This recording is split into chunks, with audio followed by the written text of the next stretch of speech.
Hey y'all, on this episode of things I no longer buy from the store, salsa. I ran out of my canned salsa this year before my tomatoes came ready in the garden. And in the meantime, I had the need for salsa and I wasn't going to run to the store, but I did have all the ingredients for salsa that would work for me and my family. The ingredients are canned tomatoes.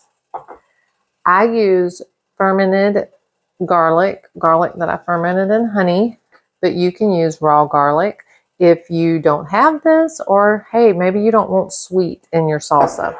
I like my salsa a little sweet. And then cowboy candy instead of peppers, mostly because I have this on hand where I may not have peppers. If I had peppers, I might just throw some peppers in there. But again, I like the sweet, so I use this. But you can use just peppers, whatever peppers you want. This is smoked paprika, onion powder, garlic powder, salt, pepper, and an onion. And the good thing about making your own salsa is you can vary your ingredients. You don't want as many onions, you don't want as many peppers. You know, you can do that. You want it juicy, you want it thick. You can control all of that. I'm using like a medium, maybe that's a small onion. And I'm just going to chop my onion first so I don't completely pulverize my tomatoes. And if you do not have one of these little ninja choppers, I swear by it, I love this thing.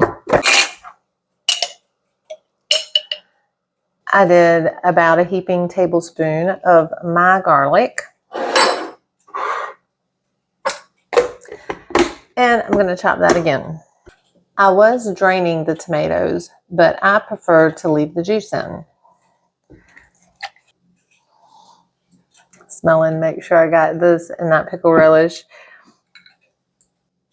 That was about 2.5 heaping tablespoons of the cowboy candy, but you could add peppers.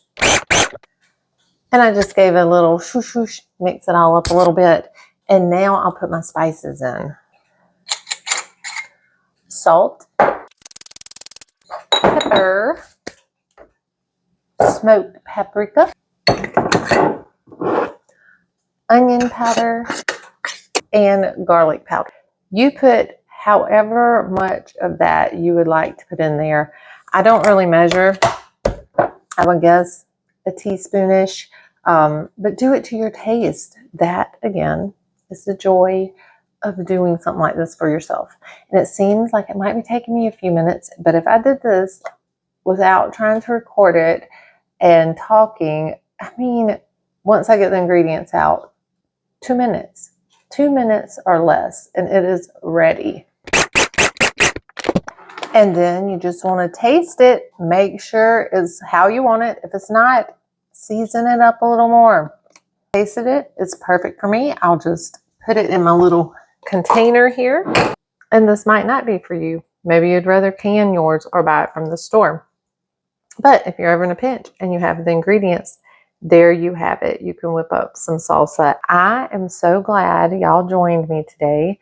And I hope this gives you some inspiration, if not for salsa, then for something else that you can put on your list of things that you no longer buy from the store, that you can do for yourself. Oh, and if y'all haven't subscribed yet, consider subscribing. Alrighty, well, thanks so much for joining me, and we'll see y'all next time.